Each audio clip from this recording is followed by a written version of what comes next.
So those are just a couple, like, what can we be making sure is in place to increase the likelihood of problem behavior not occurring.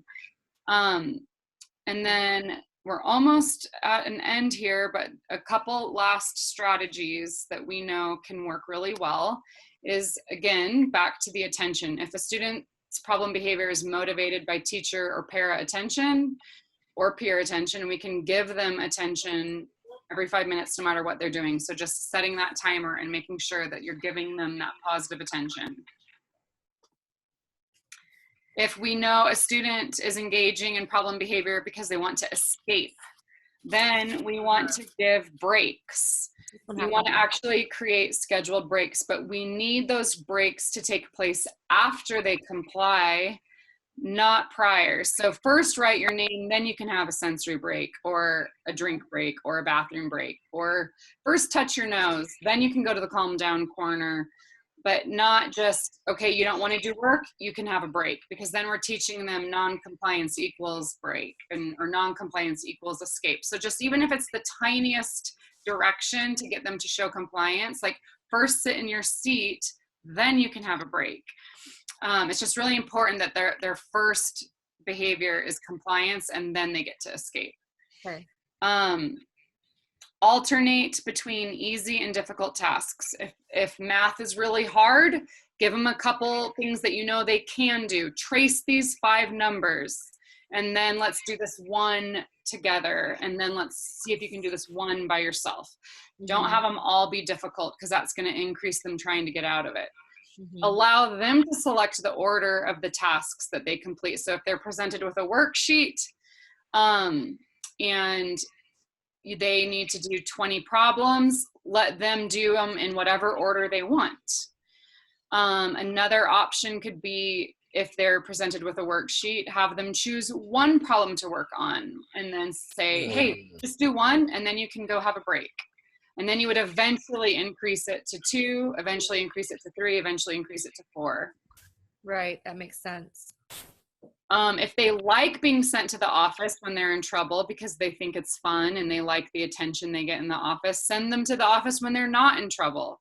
Like, wow, you've been working for 10 minutes really, really well. I am so proud of you. Let's go to the office and tell the principal how awesome you've been today. Really try to flip it. Make it. So they start to associate getting sent to the office for appropriate behavior instead of inappropriate behavior. Right. Even if it's just a quick 5-minute thing that they did great, and then let's go to the office and tell the office that you just did this awesome thing. Tell them the amount of time they're expected to remain in class in order to access the office. I just need you to sit in your seat and follow directions for 15 minutes, and then we can go to the office.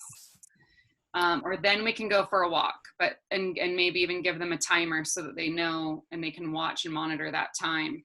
And then you would eventually fade that out to not having to have the timer or having to sit for longer and longer periods.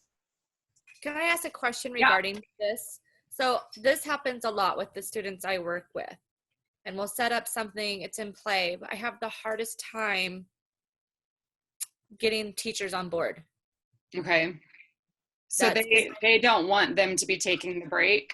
Yes, right. They say, maybe they can have 3 15-minute breaks a week.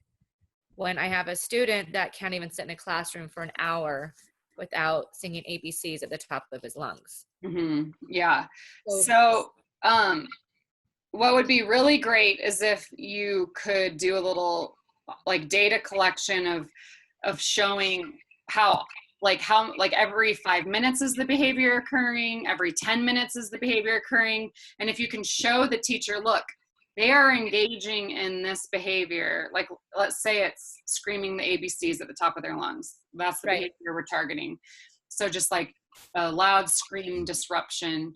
If you could maybe start to take a day to write down how often, is it every 5 minutes? Is it every 10 minutes that they tend to engage in the behavior? And then show the teacher, we have to do the break before the behavior occurs. So if it's happening every 10 minutes, we need to probably give a break every 8 minutes. And if you're in there one-on-one for that student, I think just the more you can tell the teacher, I will manage this for you. I'll control the timer and just say, this is not what we're going to do forever. This is just what we're going to do until the behavior gets under control. And then we will increase the amount of time that they are to remain in the classroom. But you could really try to just get them on board with understanding that you're following the data of how often the behavior is occurring. Okay. Try it. But yeah, the teacher buy-in can be hard because it can feel disruptive. I think if you could schedule a meeting one-on-one with that teacher to really have their undivided attention to explain the rationale.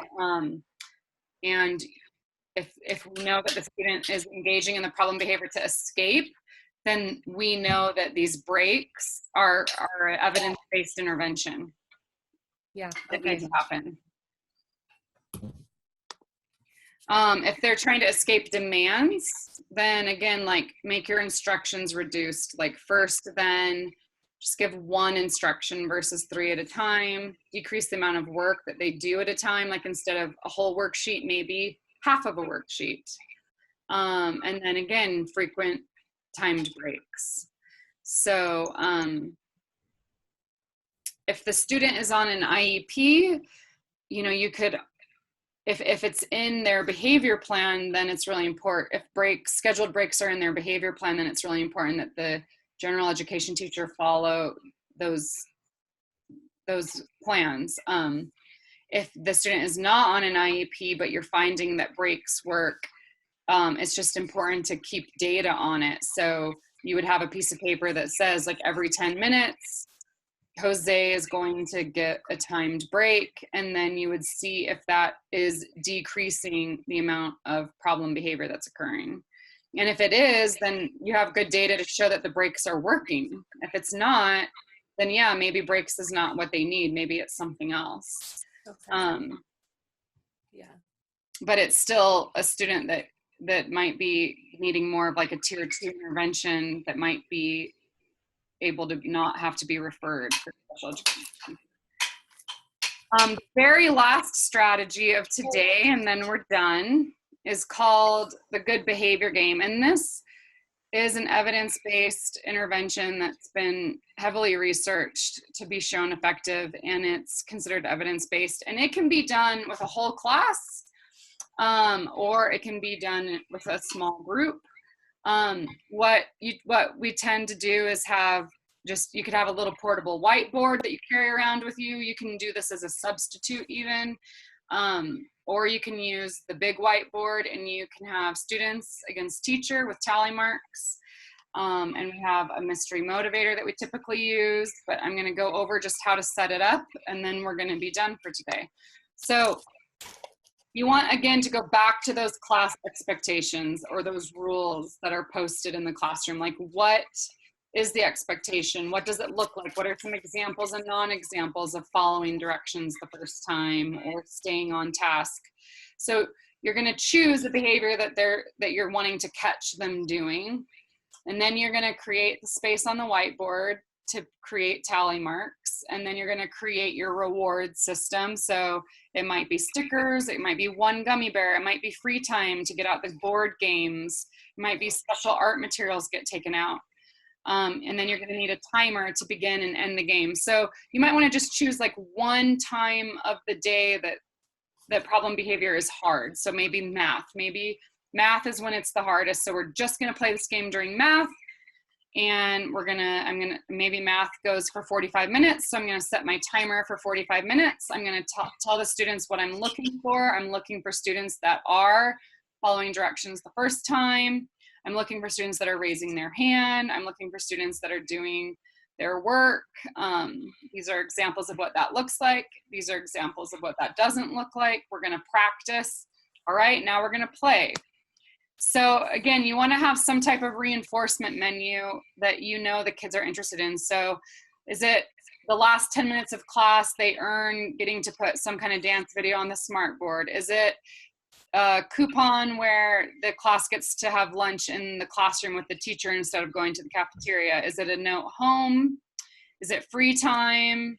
Is it listening to music on the Chromebooks? Is it board games? Is it a sticker or a little eraser? Is it 2 minutes of extra recess? Is it a piece of fruit? Is it we get to get out some of the cool, more novel art materials like smelly markers? Is it we get to go play a game in the gym instead of doing math? Is it visiting time? Are we playing charades? Maybe we get a cool pencil. Maybe we get some type of reward coupon where we like get to get out of an assignment. It can be whatever, is reinforcing to that group of students. And you can plan to divide it in different ways. You can have it you or the para versus the students. You could have it be like if you had 20 students, you could have 10 students against 10 students. If you had 25 students, you could divide it into 3 or 4 groups. And you want to try to distribute the students who engage in the most disruptive behavior onto different teams. You do not want to put those hard kiddos on the same team. If you have more than 15 on a team, you want to break up into 3 teams. And if you have a student that's constantly sabotaging the game, you can let them even be on their own team by themselves. You can be a teacher or para can be on a team when neither team is following expectations, and then the teacher gets the point. If they're not engaging in the behavior, then the teacher gets the point. And if the teacher has more points than the team, then there's no reward. But you really want to try hard to keep reinforcing the smallest appropriate behaviors and reinforce both groups so that you try not to win and you really want the kids to win. Right. So you can just, every time you see rule compliance, you give them a point. Oh my gosh, Sally, you just raised your hand. You just earned a point for your team. Or Jose, you earned a point for your team. Thank you for staying in your seat and doing your work. Everybody's working right now. I really appreciate how everybody's doing quality work and are on task. The whole class gets a point. Or you could have it be team-based. Or if you had some people visiting, you wouldn't call out their names and give them that negative attention, but you would say, oh, I need the noise level to be 0 right now. That's a point for me. And that's a more positive way to say it than, John, Jose, voices off. That's a point for me. You do not want to say it that way. You want to avoid calling kids out and being negative. You just want to state the behavior that you do want to see. I need, this is a reminder, I need voices to be on level 0. That's a point for me. Let's try again so you can get a point for having your voices on level 0. A couple minutes go by. Great, voices are on level 0. Awesome job. That's a point for you all as a class. You want to try to spend the majority of the time teaching and ignoring the minor disruptions. Like walking in their chair or maybe, putting their head down while they're writing. Those are the types of things you can ignore. And then for winning the game at the end of the class period, so if you're doing it for math and math is 45 minutes long, at the end of 45 minutes, the timer goes off. You'll record the number of points each team received on a data sheet. The team with the most points, or if both teams are within 5 points of each other, they can both win. They get the reward, and you don't want to withhold the reward until the next day or the end of the week or the end of the month. Like, oh, we're going to save up all these points for a pizza party. That really decreases the value of the reinforcement if it's not immediate. So we want to have the reward be given right after the game's over. Okay. And that is it for today. Right on. Thank you. Thank you for this information. I'm excited to apply it. Yeah, well, keep doing the awesome work that you're doing. And I just think that, we're just really appreciative of student advocates. So keep it up. We're appreciative of you guys. Thank you so much. Thank you. Bye. Bye now.